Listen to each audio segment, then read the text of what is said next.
Welcome to another episode of The Local Dive. This is Alex Scott, joined by Dean, Pop Your Top, and Sarah. Yo. Ashlyn, Flat White, whatever you're drinking over there, Portero. Honey, almond milk, flat white. Okay, I was close. Yeah. Honey, almond milk, flat white. And I'm basic and I know it. hey, whatever works. She walked in with a handful of Starbucks for everybody, which is an unofficial city church staff policy. This is true. We're not taking it that far. Maybe for others.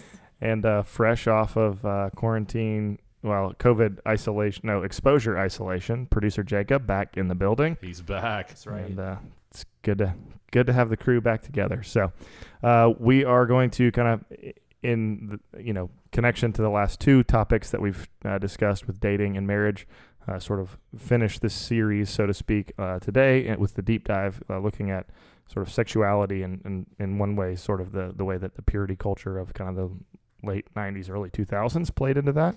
But before we do, we are going to wade into the shallow end and talk about the weirdest thing about us. I was going to say let your freak flag fly, yeah. but then I was like, I just introduced an episode on sexuality, and I couldn't make that connection. Close your ears, Pat Scott. I couldn't make that connection. So, but I just did. But anyway, so what's the weirdest thing about you? Okay, I legitimately as a kid, I had this. I'm not making fun of this. This is context for where I'm gonna go. I had low grade OCD tendencies, so I was I would have to tap the end of my bed a certain number of times and stuff like that, literally. So legitimately for a season I did that. But so now I'm just fidgety, and so sitting in the car, I always will do this thing where it's my right shoulder just kind of moves. I just sort of fidget, and you can ask my sister. She's the one that normally calls me out. We'll just be driving somewhere and she's like, stop moving, and I don't even realize it. I'm just a fidgety person. And then I'm very particular when I'm going to sleep with my pillows. So if everybody who knows me well, I will fluff my pillow, and it has to be a certain way. And sometimes this takes 7 or 8 times for me to truly feel comfortable to be able to relax and lay down and go to sleep. So I just pillows. If someone was what's something insane that you would spend a ton of money on to know that it was always going to be perfect for you, a pillow is what I would choose. This is maybe controversial right now given all the Trump stuff, but have you tried the MyPillow? No, I haven't. I have a MyPillow. Does it keep its form and stay cool? It's actually great. Yeah, it's a good pillow. Oh. I'll have to look into that. Yeah, for real. It's a good pillow. Yeah, it's my pillow journey. You can ask anyone who's ever lived with me. It is a journey. Or that sounds family. Like a blog. It probably does interfere with my life a little too much, but so that's my freak flag. Do you travel with a pillow? What do you do at a hotel? I actually don't. It used to give me anxiety not to, and now as an adult I've just kind of gotten over it. But it's the worst if we were to go on a conference and there's another staff girl that I'm staying with or something. I have to in my head be okay, you can't you can't get too particular with your pillow fluffing, because this will go on and it's so annoying for the next person. So that's just me. I'm just being honest here, letting my freak flag fly. Freak flag. People that know me well, like you two, probably Joe Labrador, people like that, could probably do a 30-point essay on things that are weird about me. But what comes to mind immediately that's uniquely weird about me is I do not ever, under any circumstances, wear flip flops. Never, because I can't stand the thing in between my toes. Thing. I just don't do feet in general. I actually had the cleanest feet in Tallahassee because of it. No corns, no calluses, nothing, no marks, no weirdness. But no one's ever seen them. No one's ever seen them. So it's kind of like Yeti. You can't actually confirm its existence, but we can claim it exists. I just don't, when I go to the beach, which is also a very rare occasion, but when I go to the beach, because I'm sand on my feet, and it's hot there. But I'll wear Sperry's onto the beach. I just cannot stay. I do not do flip flops. You do socks with the Sperry's, or no, not that bad. Not that crazy. Yeah. There's lots of weird things about me, but I think that's probably one of the things uniquely weird about me. That this is a me thing all the way. Yeah. We talked about this with the trashy food tendency, but the fact that I love the fillet of fish at McDonald's is supremely weird. And I know that, but whatever. Melissa probably could talk about other things that are weird, but this does like this. I don't know. I don't know if it's weird, but I like only drink out of the stainless steel cups at the house. Like I don't really like glasses, and so at dinner, like at Christmas dinner, I'll be there with like my City Church Yeti because it just. I don't know. I guess I'm passionate about a cold beverage or something. I don't know. Stainless steel. I have like a weird thing with like textures. So like certain textures like it just like even if I just like think about it, it kind of like gives me the heebie-jeebies. Back to your OCD tendencies. Yeah. Yes. I mean seriously, man. I should like really get this checked out in adulthood. I thought I had made past this, maybe not. But my sister, who is a therapist, if she was listening to this, would be like, yeah, you definitely need to. But. I don't know, something about like I will drink out of stainless steel, but if I think about it, I think it's like I thought of like rubbing my finger on a stainless steel mug and it kind of just like, ooh, like you know what I'm talking about? I'm very pro glass. Yeah, definitely. I won't drink milk in anything but a glass. Like I will not drink it in anything plastic or anything, which I think is super weird. Drink milk in a plastic cup. Yeah, who does that? But do I like grab a cup out of your? I guess me right now with my latte. And also, I will not drink milk if it's within like 2 days of the expiration date. Like before it freaks me out. I need like a week out. Interesting. You know what I just learned on milk expiration dates? You can use buttermilk like 2 weeks after the expiration date. Never. Well, and like I feel like milks with more cream, like half and half, or like actual cream, like whipping cream or whatever. They last way longer than like drinking milk. Yeah. I don't know why that is. Yeah, I was gonna say it's a drinking milk. It's like sipping chocolate, but it's like drinking milk. Well, if you drink cream, like that's your freak flag. Yes. Jacob, do you have a freak flag you want to fly? I'll build off Ashland's because I have OCD tendencies as well. Mine's probably mine thing's more like patterns. So like if I do something one time, I'm gonna do it every time after that too. So like I have a spot in our house like on the couch, like I always sit in that same spot, like Sheldon Cooper in Big Bang Theory. Yes, just like Sheldon Cooper. My parents actually call me that. So you're in my spot. But even like at Chick-fil-A, like I'll go to the same booth every time if it's open. I can relate. relate. Yeah, relate a little bit. So, are there any things that we want to call out in each other? Like, are there tendencies that? Okay, I don't know that I would say this is a freak flag. It's not a bad thing, but Alex, one thing I can think about you is that you are like, if you're gonna like learn about something, you are gonna like mine the depths of like what it is. Fair. So like with ice cream, like you have become like an ice cream connoisseur. Yes. So I feel like whatever it is that like starts to pique your interest, you're going to like dig into it, which is admirable because someone like me is going to dabble enough to sound like an expert so that people will think I am, and then I'm going to move along. Okay. No, this is actually really helpful because, and it's totally true, because the other day, so I downloaded TikTok, judge away or whatever, but I was just like, what? My goodness. I just needed to know. I was like, what's going on? So the other day I was like, all right, TikTok, Clubhouse, what are these things? How do they work? What's going on? So I downloaded them, and then like it just, it's like random videos pop up, and there was this lady who was couponing, like extreme couponing, and she walked out of Dollar General, I think it was, and had like a cart full of items for like 37 cents out of pocket. What? I'm ashamed to admit how many hours I have now spent like legitimately probably 8 hours, and I have a folder of apps on my phone just trying to figure it out. I'm like, I'm curious, like and I'm like, how do you. these people do it? And yeah, so now I have the couponing lingo down, and if I'm feeling frisky this weekend, I might try and go get a couple things of mouthwash and some razors for like 70 cents out of pocket. So we'll see what happens. But yes, that is definitely true. Definitely true. The fact that y'all drink Diet Coke for breakfast is interesting.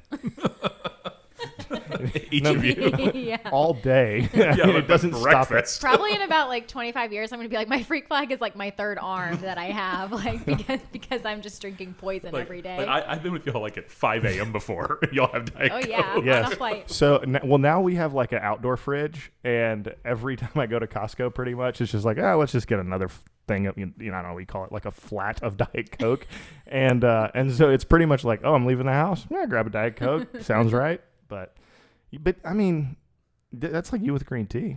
Oh, I mean, Jake was talking about routine stuff. I do the exact same stuff every single day, and I'm not bored. I'm totally good. You are a creature of habit. I feel like big time. Your food orders, just because they're so particular. Like, I'm claiming you've ordered actually off of a menu once. Like, that's very weird. Oh, tell yeah, him very rare. about yesterday. Oh, so Ashley and I had our weekly little check-in powwow at lunch, and we ordered the exact same thing, minus her having a Diet Coke and me having an unsweet tea, which is like, that's weird. I'm like, I think that's really that's weird. an indictment on her more than me. Probably so. When you order this, Yes. we're like, whoa, what is happening Yeah, here? the stars aligned for I think the first time ever. Ever. Yeah. Yeah, I'm so particular with my food. You know, like poor Chrissy, it drives her nuts. And like one of the things that to me is sort of weird about that is like oftentimes you're pretty plain with your food. Like, well, not pretty plain. You're very plain. Oh gosh. So you're like, man, it's the best breakfast, and you go and you get like bacon and eggs, and I'm like, literally, I could go to Denny's and get the same thing. Nope. Judging by bacon quality, all those kind of things. But it's still like it's bacon and eggs. I mean, it's like if I go somewhere and I don't love what's on the menu, I'll create my own meal. And I'll just tell the waitress, and she's like, okay. I was gonna say, what do they do when they say, but there's no substitution, sir? I'm like, yes, there is. Upcharge me. I don't care. I'll pay a la carte. Jacob, do you have any observed weird tendencies on us? Things that you have picked up from spending time around us that you're like, freaking weirdos?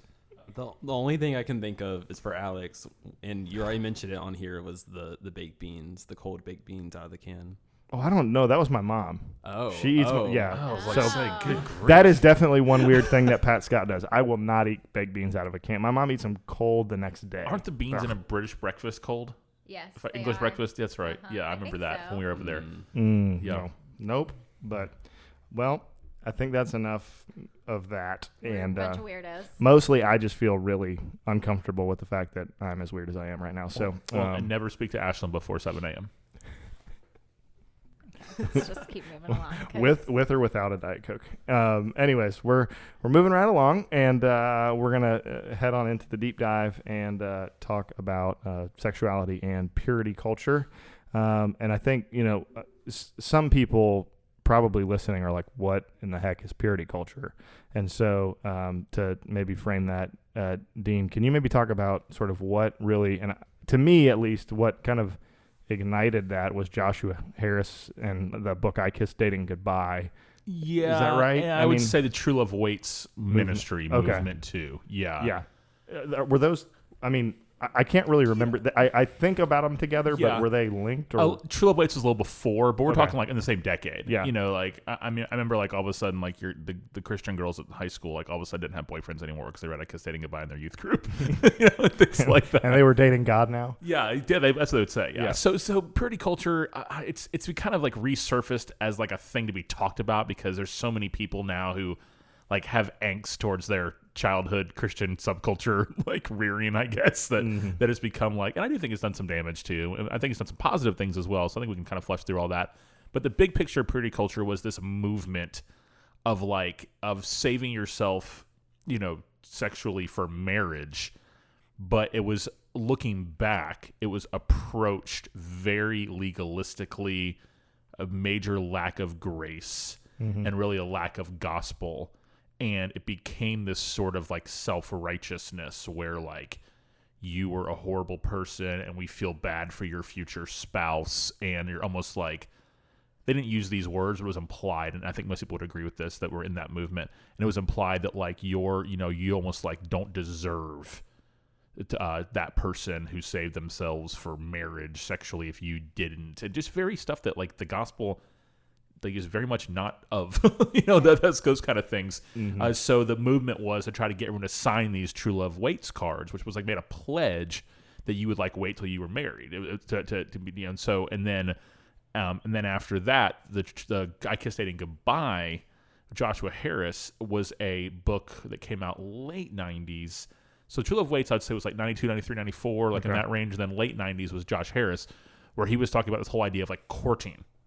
How like you shouldn't like actually date, you should like date and like declare that like you're like with like marriage in mind. And it's like, okay, but like they're 17. Yeah. They just like each other and have a crush and want to go to prom. You know what I mean? They're not thinking about these kind of things yet.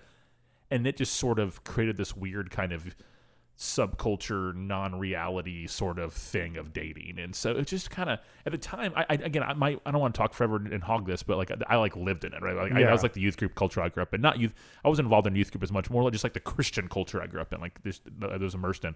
I mean, like people like were singing about it, and celebrity Christian singers and all this kind of stuff. And I think the positive thing was like it actually paid attention to biblical Christian sexual ethics. Like we talked about it, you know, and we were encouraged to live in that and to pursue it and to, you know, embrace God's design for that. Like, thank God for those kind of things.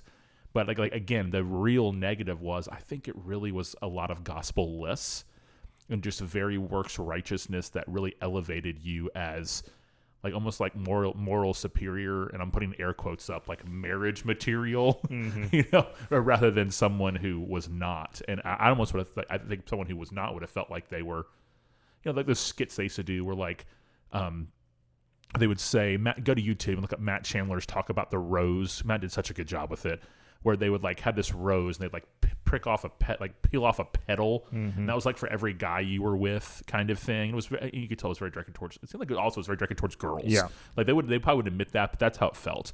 And and then once it's like every guy you were with was like a rose petal came off. So at the end, there's this girl, and she said there's like a music and there's a skit, and she has the rose, and it would like have like a God figure come up and like hug her and like give her a new rose.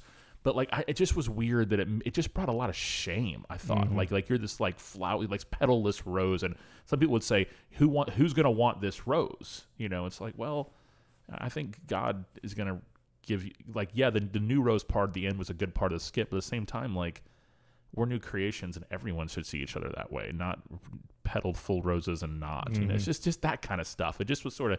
So now, sadly, what I think had good intentions is now largely frowned upon, and a lot of people, especially like kind of, you see a lot of single young professional, maybe like mid-30s, early 40s Christian writers that just are just blasted all the time, and so that's made a kind of interesting conversation of how do we navigate through these things. So that's kind of my my summary of what that was. No, that's helpful context, I think, for people who aren't aware of it, or who, you know, like I came up maybe at the tail end of it. Like I went to I think it was maybe my freshman or sophomore year of high school, one of those True Love Waits rallies, and they had rings and merchandise and cards and things that, you know, you would. It became like a business. Yeah, like you became, you know, they would sell you these rings that said True Love Waits, and you would put it on your, you know, on your left hand, on your ring finger, to kind of symbolize that you were waiting for marriage, and you were supposed to hand it to your spouse. Yeah, like you're 15. Yeah. It's like, I don't know who my spouse is going to be. Like I'm really Jonathan glad. Taylor Thomas, like Kelly Kapowski. So as we think of, I mean, maybe let's keep that in mind. I want to work towards that. And Dean, I think like you mentioned, some of the things that were good from that, and that even today we could lean into the areas. I think we can talk in a little bit further detail too about the legalism and just kind of gospel-less, graceless aspects of it, and maybe where they missed the boat. But I think kind of let's pull just a little bit further back as well and establish this idea of what, I mean, so as we think about, you know, 2 weeks ago we talked about dating. Last week we talked about marriage. Obviously, the Bible is very clear that sex is reserved for one man and one woman in the context of the marriage covenant. And that's it. Like for a husband and a wife. Yeah. And so that's, you know, there's not really like debate in terms of a biblical sexual ethic on where sex should take place. How can we, you know, maybe for people who are in dating relationships, like what are the ways to think about, it sounds really simple, but like what are the ways to think about sexuality in the context of dating? And if we know that, like, okay, here's sex is for marriage, like what leads up to that? You know, like where do we draw the, I mean, I don't like, not like the actual line, but thanks, Alex. I'm just saying, like, how should people think about an approach and counsel, you know, a 17-year-old who's dating in the context of these things? Well, so I guess shelving the purity culture aspect of this conversation, and we'll come back to that.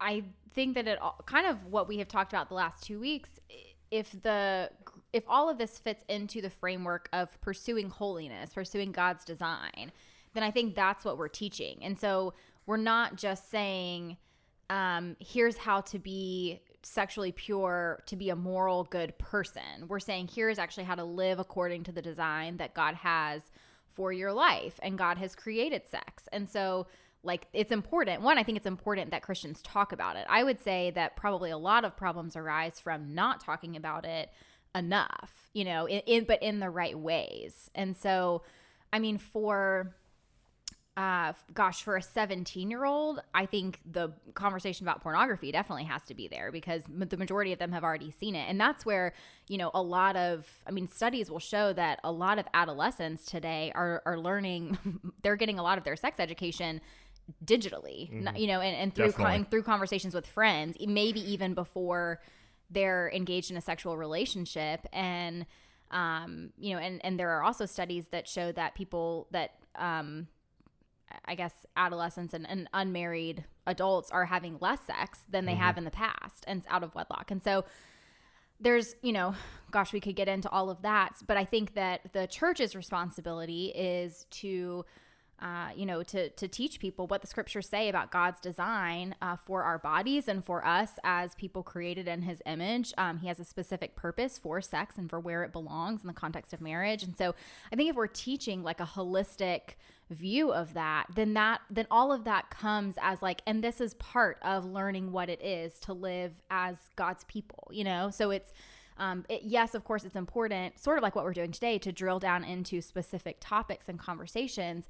And you have to talk about these things. And I think it also has to be a place where, you know, you can come with your questions and also with your past and with your sin. And I think something that, I don't want to get into the purity culture piece yet, but I would imagine from more so what I have heard from others than what I have experienced, because I kind of grew up sort of like you, Alex. I mean, we were, you know, probably at the tail end of that movement. And my relationship to the church, like growing up, is so convoluted, but I was in it enough to sort of know some of these things, but not immersed in it. So I don't feel quite the same like experience that others have, you know, living in the middle of that. But I would imagine that something that purity culture did not do well was like the people who are teaching this, I would imagine, have been elevated as kind of these like moral standards. And so then all of a sudden I'm thinking, if you're like a young person in the church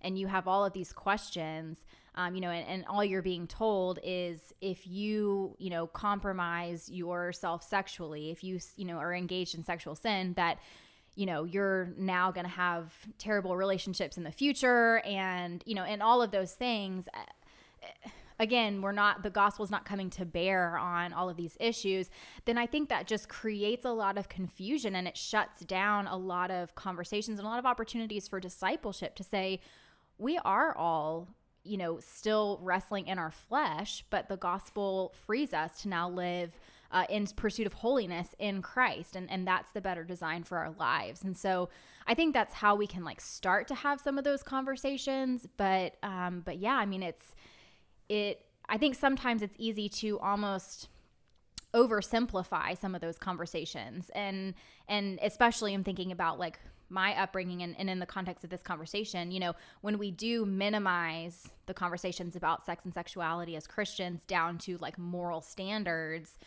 we really lose, I think, a lot of opportunity to talk about it in a much bigger and better way. That you know, casts a better vision for our lives than and also inadvertently put sex in its right place, you know, so that then it's not all about that. So yeah, so one of the things that was going on with the Trail of Weights movement is that I think it almost seemed like the goal of it all, like the end, I guess, was simply marriage. It was like to make sure that you aren't the one in your marriage that had a past of, you know, of sin in this area or failure in this area. And it's like, okay, but that's not the point of sexual ethics in the Bible. Now, is it preserved for that? Yes. I mean, is that God's design? Yes. But the point of it, of our lives now, is what does life with God actually look like? Like Ashlyn said, it's a holiness issue. It's a relationship with God issue. Is it God protecting you from brokenness? Yeah, absolutely. You know, like, I mean, if everyone in the world did things by God's design, there would be no heartache when it came to sexual issues. There'd be no abuse. There'd be no scared of, am I pregnant? There'd be no, so God's protect. We can't be ashamed of those things. We can't be ashamed of biblical sexual ethics. We can't let the purity culture pushback make it to where talking about it is bad. It's the culture part that was the problem. Yeah, and so it really made it to where the whole point and the whole understanding was save yourself for marriage, save yourself for marriage. So basically, it really I'm not having a broken record, but basically, so you weren't the one who didn't. Mm-hmm. It's that's not the biblical prescription for a life with God concerning your purity. Mm-hmm. So I think what could have been more helpful is just helping people understand through the scriptures what God says about this stuff, rather than making it all about the husband and the wife and the what about this, and you don't want to be the rose without the petals. And instead, let's just search the scriptures and see why God says these things, says how has he designed things, and make it where it's just a major part of Christian discipleship, like Ashlyn said, where it's not much different. I know that the weight of it's heavier, but there's not that much more different than how we talk about other issues of Christian discipleship, where we're talking about what it means really to overcome all kinds of sins and walk in the Spirit and those type of things. So, well, and I would imagine that you would also have to think about at the same time that the True Love Waits movement was happening, if you also are looking at what's happening in popular culture, I would imagine that you probably had a lot of people who over here, maybe within the church, were hearing, save yourself for marriage, save yourself for marriage. And then, and what I have heard from a lot of people, this is a part that my exposure to this was sort of tangential. I knew what the purity rings were. And my senior year, I went to a Christian high school, but my upbringing was in public school, so it was just a little bit different. So not purity culture. Yeah, so not purity culture. But so over here, that's what I was going to say. From what I've heard from other people is that they're attached to this message of save yourself for marriage. There was also for a lot of people the promise that and if you do that, you will have this awesome sex life. Yes. And so a lot of it was based upon human fulfillment of pleasure. And then at the same time, I think about the rise, and this is this might seem like a weird connection, but the rise of romantic comedies and romantic literature and other things for especially women to consume. So if you're being told over here, you need to be the pure girl next door and save yourself for this awesome marriage and sex life, and then you're watching the majority, you might hear that, but the majority of your day to day, with your friends, if you're watching all these romantic comedies and all these things where love and romance are portrayed, but they're fantasies, right? Where everything works in accordance with a movie script, and then you think, man, this is going to be awesome because I'm going to save myself, and then I'm going to meet the real life version of Jude Law, and then we're going to get married and we're going to have an awesome sex life. I would imagine that that's probably a message that a lot of people internalize. And so then when all of a sudden it's wait, marriage is really difficult and I might not immediately be sexually compatible with my spouse. We might have to work some things out at first. I would imagine that, and people talk about that that's very crushing because all of a sudden it's wait, the design for marriage is a picture of the gospel. It's not about my personal fulfillment. So I see all of those things happening. And I think that's probably where a lot of danger happens. And we can even, fall into that today and I'm speaking as an unmarried person, but we can fall into that today, of over promising or misconstruing where people are actually headed in pursuit of marriage. And so I think that's why it has to go back to all of this is, meant to be a picture of the gospel. And so if you're somebody who does have sexual sin in your past, there is freedom in Christ and there's forgiveness for that. So I would say, I would hope that anybody who went through that movement and felt a lot of shame and didn't want to, was thinking, I don't want to be the person, in my marriage who was the failure or whatever. It's okay, let's take the sex part out of it. For anything else, if we hear as Christians a story of redemption of somebody who truly was walking in repentance and has sought the Lord's forgiveness and knows the joy of the gospel, we would celebrate that and we would lift that up and we would want to, I think we're drawn towards stories of redemption. And so in putting it in that perspective, we should not be looking any different at somebody who has repented of sexual sin in their past. I mean, does it have implications for a relationship? Yeah, probably. And everybody comes with baggage, but I don't know. Those are just thoughts. No, that's well said. One of the things that I was thinking as you were speaking to that is really I think a major downside of the kind of the purity culture movement was that it took something that is meant for in the context of marriage is meant for pleasure and for intimacy and for bringing you and your spouse closer together, and it became like what marriage in a way was ultimately about. And so instead of making marriage about this one flesh union for the sake of displaying the gospel that sex is a part of, it said essentially, like, wait on this, because once you get here, this becomes ultimate. And it almost, like, in a weird way, idolized sex in the context of marriage. And so I think it did lead to a lot of either disappointment or frustration or whatever, because people thought they thought, oh, I made it to this point and I thought this was going to be amazing. And it's like, not as, it's not the Jude Law or whoever you said, rom-com moment that they thought it was going to be. And so, in terms of that and shame, like, what are some other things that you either know of or you observed or even have maybe carried into the way that, like, the church views purity culture today that can be negative and harmful in discussing these things as we bring them to light and actually talk about them and address them in the same way that we address other aspects of the Christian life? It's maybe said to talk about it's a personal attack, maybe, or being just very judgmental or not understanding or not caring. And that's hard as a preacher myself. It's a hard line to walk of how you present these things that are very clear in the scriptures and very much for our good. And even more than for our good, they're for God's glory because it's His design. So I think that can be just again. There's a reason why people feel that way, because of the brokenness that comes with departing from God's design in anything, right? So I think that I think it's an area maybe where the church can, or for Christians, can most be like the world. So I think we really have to, like Ashlyn's point about the TV shows and things like that. I mean, I think about shows that I loved growing up, like Friends, for example.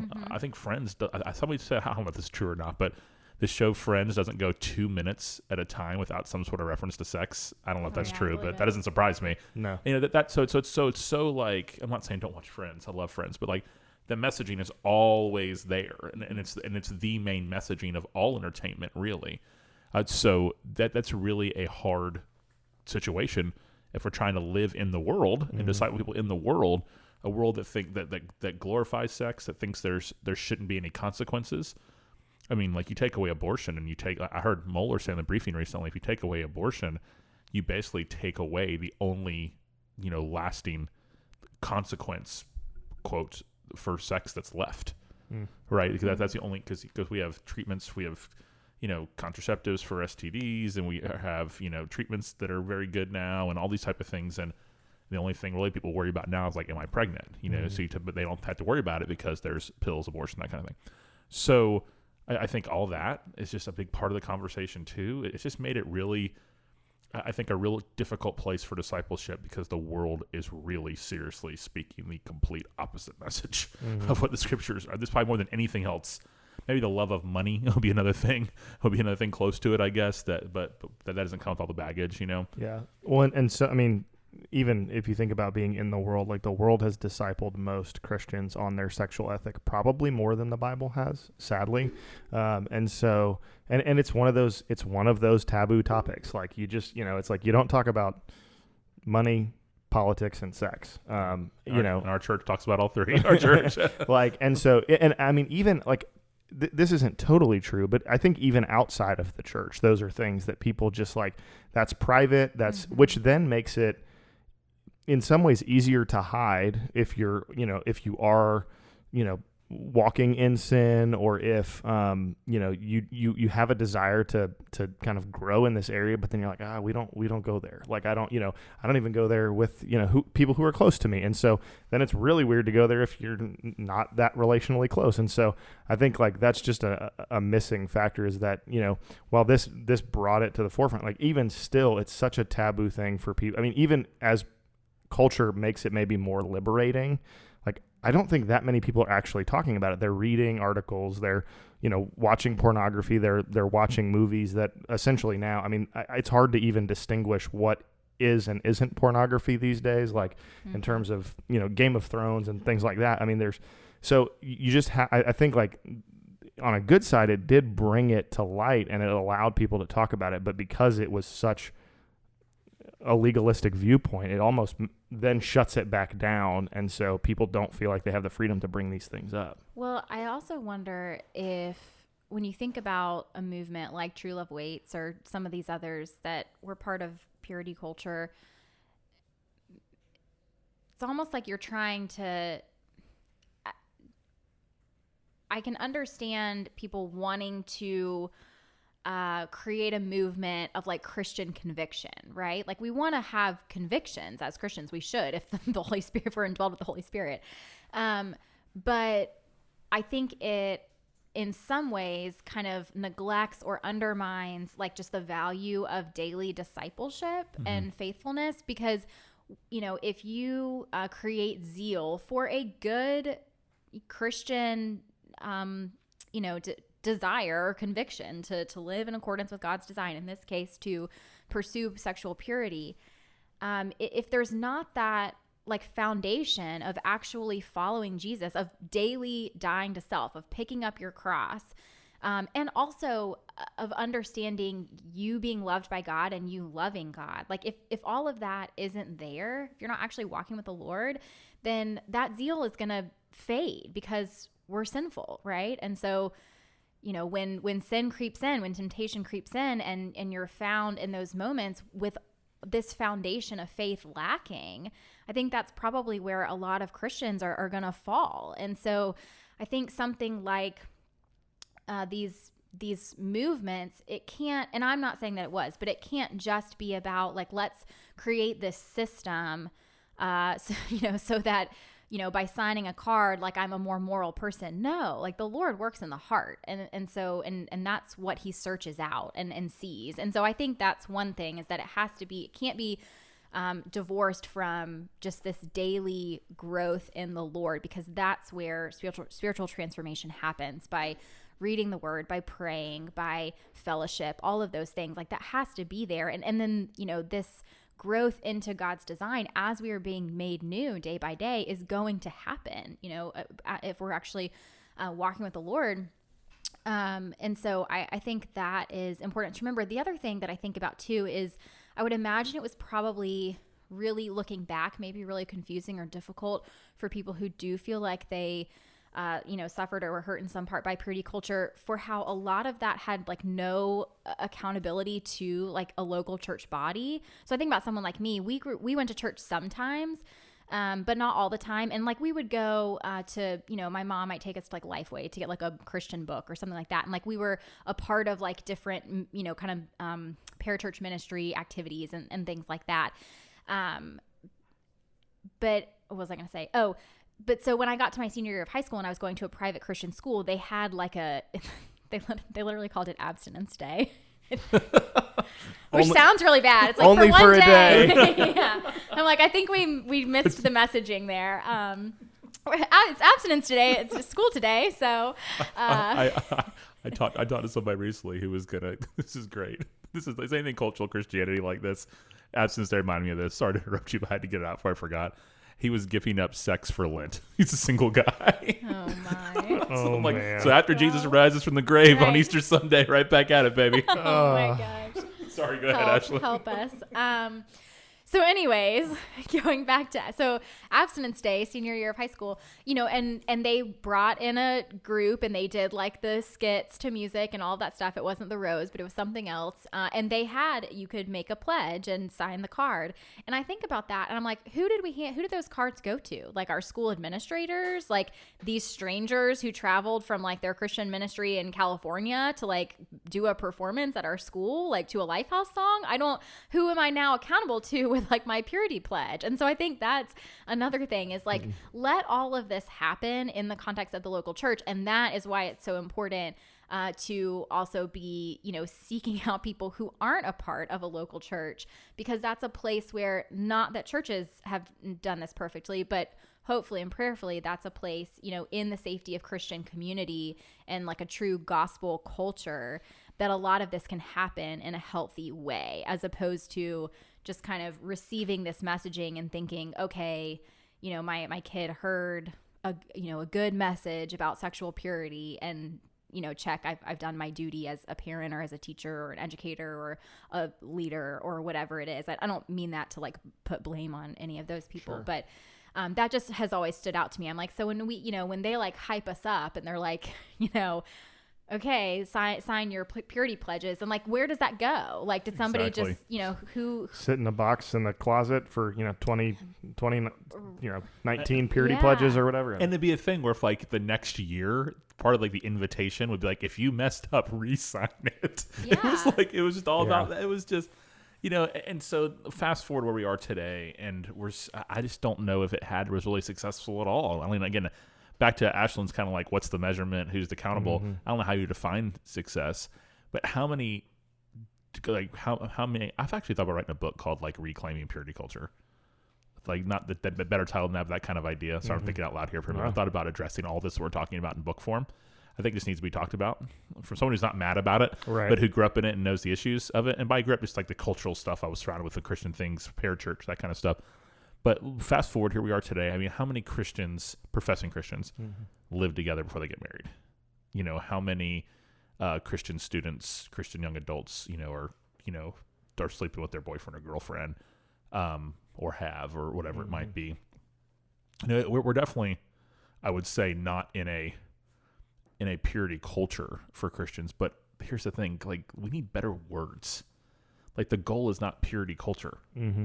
The goal is people who love God and love others, right? As Ashland was talking about, right? I mean, like, that's the goal. So I think we just need to get rid of that, almost that term, like, because that's the goal. And were we ever? Because I mean, at the same time that purity culture was blowing up, divorce rates in churches, were skyrocketing. Yeah. So were we ever? You're right. And also, the internet was growing. Yeah. In terms of pornography and also adultery, people, from Facebook, a lot of times those relationships, reconnecting. And it's just, it goes back to like teaching people to walk with the Lord, life with God, loving others, and how sexual ethics, God's design, plays out in that picture. Mm-hmm.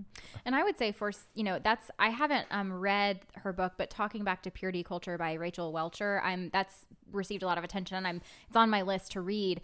But I think from what I have read, like articles and snippets and reviews and things like that, something that I appreciate about an effort like that is to be able to say we can desire sexual purity for Christians and at the same time address these gospel-less or not gospel-centered movements that skewed our views of sexuality at different times within the church. And so, like, those conversations, if anything, if you're somebody who has been, impacted by that purity culture in a negative way, that's a great opportunity for another Christian brother or sister to come alongside you and point you back to the gospel. And so I hope that's something too that we can do, when those conversations come up, is acknowledge maybe the hurt or the confusion or whatever, because what a vulnerable time in your life, for the time that most people, were part of those things as, teenagers or adolescents or whatever.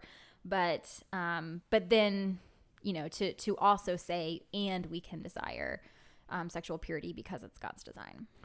Yeah. So as we think about, obviously we've talked quite a bit about things that purity culture got wrong. What are the things that, like, maybe we don't call it purity culture, but what are the things that got right? Like, what are the things that we need to continue to press into people as they pursue holiness following the Lord? I think unapologetically calling people away from sexual sin. I mean, like they were bringing it up and they talked about it, and I appreciate that as someone who just has never been ashamed. I have other flaws as a preacher, but I've never been ashamed to address that ever, and I won't be. I'll die on that hill all day long about like what sexual ethics are. And now it's a whole different realm. Like it's not necessarily the high school student, that's still important, but again, it's pornography. Mm-hmm. It's same-sex relationships. It's gender identity. Like all these things are just so important. So I appreciate when I look back on it, like we might not have been listening as much, but we were confronted as 16-year-olds, 15-year-olds, 17-year-olds with, 30, back in even the middle school, but with this, like what is, we weren't given a lot of scripture. That's another thing that was kind of sad. Mm-hmm. It was more testimonies, and always usually a woman who she goes up there and tells her story about how she, had 5 boyfriends and she slept with all 5 of them, and then now she's married and, and God's restored her. It was always that, like, yeah, that's a cool story, but like, we're sitting here as 13-year-olds like, huh, we weren't really, so I think but I think the positive is it at least got in front of us that this is God has something to say about this. Mm-hmm. I wish they'd have gone more into what that is rather than just save yourself for marriage, but actually like do like a holistic like understanding of, biblical sexual ethics in a way a 13-year-old could comprehend. So I think the positive for me was that, like, it got that in front. Like, I know that God has like true standards designed for human sexuality originally because of the true love weight stuff. So I'll tip my hat to it for that. That would be a positive. And Ashley, if you have thoughts on that too, you can jump in. But Dean, one of the things I wanted to, because you were talking about that with the idea that you don't back, especially in the pulpit, and you don't back down from these topics, no. But you also do it in a way that's very different than the kind of purity culture style, and because you've married it to grace. And so how do you, like, if there are other, preachers listening, like, or even for people who, as they walk with friends through sexual sin, how do you make sure that you uphold God's standard for a biblical sexual ethic and at the same time marry that to his grace? I mean, if we can't earn, if sexual purity, if we can't earn salvation by it, then we certainly can't lose salvation by the opposite of it, right? So I think that's really important, that like you've not like sinned yourself out of God's grace. You've not sinned yourself out of a good marriage. The fact that maybe you are not marriage material, whatever that even means, that's just a load of bull. We just have to be sure about that with people and just help them see that, like, okay, God's not joking when he says that he does like truly make us new, right? And there's so many other, like, that doesn't make you like less, like sinning sexually doesn't make you more sinful than the person who, is slandering others and is, I mean, like that type of stuff, Mm-hmm. And also I want people to see the reality of brokenness, that when I talk about it, I want them to see like God really does know what he's talking about. Like the reason why we have so many things we have today, adultery, pornography, like devastation after a breakup, all these kind of things, a lot of times because we're not doing things by God's design, and we wouldn't have to. So I want people to see that too. The brokenness is real. Like God came into a broken world to heal a broken world. So if you preach sexual ethics apart from healing and God restoring, then you're preaching an incomplete gospel, I would say. And that's not, we're not going to do that on our watch. Yeah. Do you have any thoughts on that? I mean, I would agree with all of that. I think we have to, be able to talk about the pursuit of sexual purity in the context of holiness and human flourishing. And I think the tricky part is that if our eyes haven't been opened by the Holy Spirit to believe, to have faith in the truths of God, then we're not going to desire, God's design. We're not going to see human flourishing as directly connected to and flowing out of God's design and his commands for his people. You wouldn't see that as loving. You would see it as restrictive. Yes. And even as Christians in the already not yet, where our flesh wages war against the spirit, we experience those things, right? So I think probably a healthy discussion of temptation is also good, Definitely. In the context of the gospel. So yeah, I would just say that it's important to to be able to talk about these things, not in as the culture grows, I would say like it creates, new codes for morality, as relativity just continues to grow. We all have different views and designs for like what is human flourishing. And so I think also as Christians, we shouldn't be surprised when somebody doesn't see that in the same way that we do, because if they're not seeing with eyes of faith, then they can't, and so we've also just got to, care about sharing the gospel with people. It's like our first goal. There's a lot of, I would imagine that there's a lot of people who might fit into the type for the True Love Waits movement who their hearts are far from God, Totally. And so that's, I just think, again, all of it has to flow out of the gospel. So that's really important. I mean, I had some. I have like a good. I have the worst short-term memory and a really good long-term memory, which I'll probably get checked out for that, I'm sure. But I can remember people like in our like FCA groups and things like that at the big. We had actually have True Love Waits rallies. Like it was like a rally. And like the whole night was based on like multiple schools, youth groups drive in. I mean, I remember one that was held at Leon High School, like in the gym, like on a Tuesday night or something like that. And when I was in middle school, we went to it. And it was like a big deal and all that. It was like packed, people everywhere. And I remember people who like weren't believers, like maybe cultural Christians at best, that would like at seventh graders during the invitation, you would like sign the pledge. Think about what we just did there. I mean, like when you think about the gospel implications that are very troubling, and also who's not going to sign the pledge? Right. I mean, you're in eighth grade and all your friends go up to sign the pledge during the invitation. And you're going to sit back and be like, no, I'm good. I do plan to have sex. Thank you. Yeah, so like, it's just, oh man. When I think about it, it just really did cause a lot of almost like conversion in the wrong direction. Like we're trying to convert people to this movement rather than to Christ. It was conversion to a sexual ethic more than it was to life-changing Christ. And the only why really was, I can remember, I remember it well. Like the only real why was like for your husband, for your wife. That was the only, it wasn't really about what God said. No. Yeah. And that was and Dean, you hit this point pretty early on, but oftentimes it seems like, and I think even like as a male looking kind of at it from the outside, it was so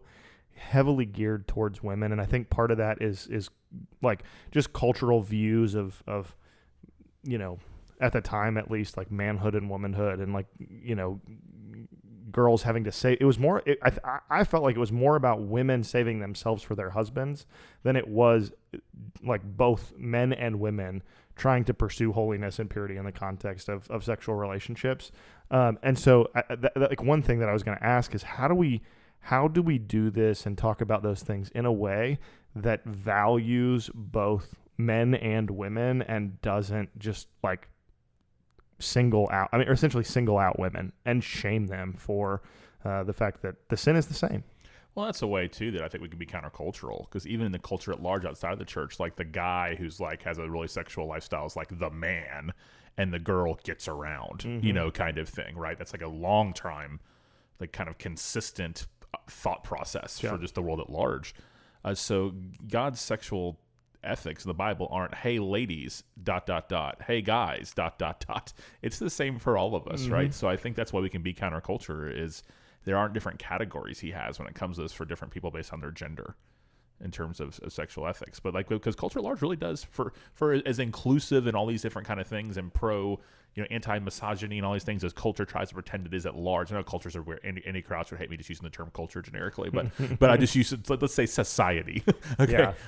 That it really, the guy's like, he's the man and he's a stud, and the girl's like, whoa, you heard about her? She's, she gets around. That's been around as long as, it's like generational, right?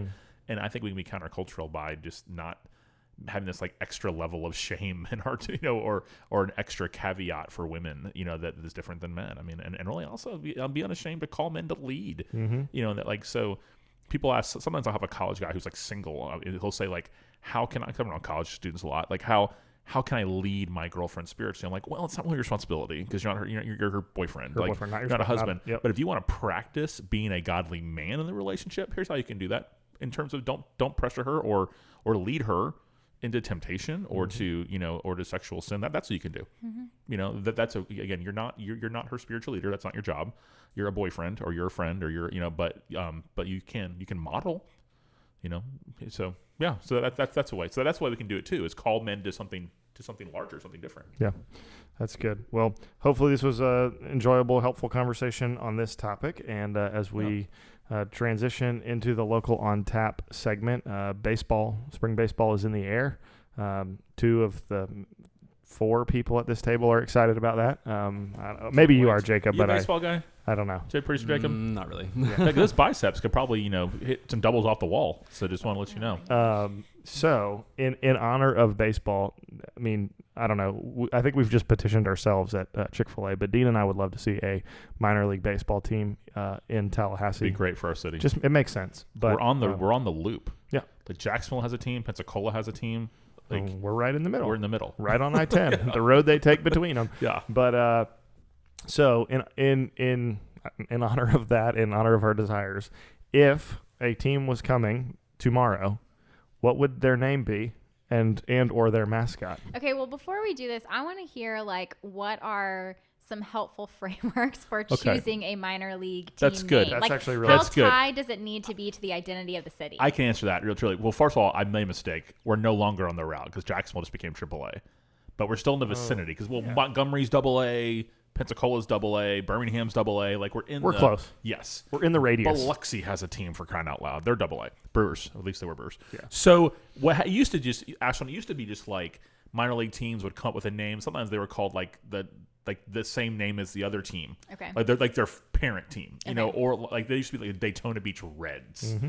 Because they were Reds. There was Right. the Iowa Cubs are still a team. So that was a thing for a long Tigers. time. But now what you're starting to see is more creativity linked to the city. Okay. So like the Like the Jacksonville Jumbo Shrimp or whatever. yes, they used to be I still Jacksonville. don't get that, They used but- to be the Jacksonville Suns. So Oh, they're trying, right, okay. So they're trying to be a little more. Pensacola is the Blue Wahoos, which is a fish they have Okay. in the Gulf. The New Orleans didn't have a team anymore, but then the Marlins were there. They used to be the New Orleans Zephyrs. They changed their name to the Baby Cakes after like King Cake. that's And fun. Cake, yeah. So that's starting to become like a thing. Is to Yeah, try to do okay. it as You got attached to the city as possible. The biscuits in Montgomery biscuits. Yeah, I was so trying to Southern. remember. So they're trying to do like Birmingham is named after their old Negro League team, the Birmingham Black Barons. Okay. So they're the Birmingham Barons now. I think like Chattanooga's the Lookout Lookouts, Mountain. So it's very much that Yeah. So I would like to I really want a team. Like when I retire, I might make it my life ambition. Like before I die, to bring a team to Tallahassee. I'm gonna do. I think like the Tallahassee Capitals or Senators. Oh. There's a hockey team, the Capitals. The old Yep. Washington Senators were a baseball Yep. team. I thought that would be kind of a cool, like sort of Yeah, thing, or I like, like the that. Governors. Oh. The Yeah. I think it's Austin. No, is it Austin P? I think, or is it? Or maybe the school. Somebody's called maybe the school in Texas. Who's the Yeah. purple and white team that makes a run every now Stephen and then? F. Austin? Thank you. Are they the Governors or somebody's the Maybe. Governor? I'm Somebody not- is. I'm not- I have to- somebody like I'd that. have to So Google it. I something like, or maybe Austin P is somebody like that. Something like that would be, I think, be kind of cool to go with the Capitol theme and all that. I like that. That was those. Well, so I literally thought, oh, the Capitals, no, got that already. The Senators, no. I mean, those are both hockey teams, And I was like, So then, Governors I thought of, but then I was like, what about the legislators? I don't know. I mean, it's kind of it doesn't Go legs. Yeah, it doesn't really have a good ring to it. But like the other thing, because sort of on like the Jumbo Shrimp and Blue Wahoos, I was like, okay, is there like a nautical theme or some kind of like ocean life? And then all I could think of was like manatees in Wakulla Springs, and I was just kind of Oh like, yeah, the manatees. I like that. We had the Brevard I was manatees gonna already. say, yeah, Yeah. Brevard's got. I thought, or not. Yeah, they were. Are they still a team? I don't We know. lose teams all the time. Another thing that came to mind was the Hilltoppers Yeah. off of Western Kentucky Yep. University is the Hilltoppers. Thought about stealing that. That's You good. got anything? I thought of one. This is speaking straight from my heart for Tallahassee, but it also is shared with an elementary school, the Trailblazers. Go to Soto Because we Trail. are a trail city. We are a trail city. Yep. But then when I think about like what is Tallahassee known for, like the mascots that come to mind are like mattresses and like Chinese buffets, Yeah. chiropractor. I was gonna say B-level burgers. Like we could be the adjusters for all the chiropractors that we have in town. so. I'd love to have a team. It'd be so good for our city. It's just a fun summer activity, because summer in Tallahassee is not the best time to live here. I want the Tiger Sharks to come back. That'd be. That's like a We blast could from the past. bring back a baseball team and call them the Tiger Sharks. There you go. You heard it here first. I was gonna say I'd be fine with a hockey team too, but We had a like semi-pro or like an old Legion that played at Cascades Park when it was called Centennial Field way back. That was called the Tallahassee Senators. Yeah, like a little minor league team. This is way. So back. then there you go. That's the Like answer. black The and white. Senators bring it back. Yeah, like it. something. Jacob, like do you that. have a team name? The only thing I can think of is out of bitterness for our bad weather recently, and Tallahassee tornadoes is what came to mind. Oh, I like that. fair. The Tallahassee tornadoes. Storm. Tell- Yeah, yeah. yeah, Wasn't- that's a good. Yeah. Was that solid the name. Arena League team? in Tampa. I forget our Arena League. No, it was the Titans in Tallahassee, wasn't it? Yeah. Yeah. Which Okay. Titans I don't really get for Tallahassee, but it there weren't anyone doesn't- really. But yeah. yeah, no offense to Ashland's favorite NFL team. Woo, tighten up. Yep. So, but we need a team. We need a team. So whoever is listening who can make that happen, make it happen. Call it what you want, but you can take some of these ideas too. Anyways, this is the end of the local dive. I totally lost my train of thought. So this is the end. We hope to see you next week. Thanks for listening. Tell your friends. Tallahassee Hilltoppers.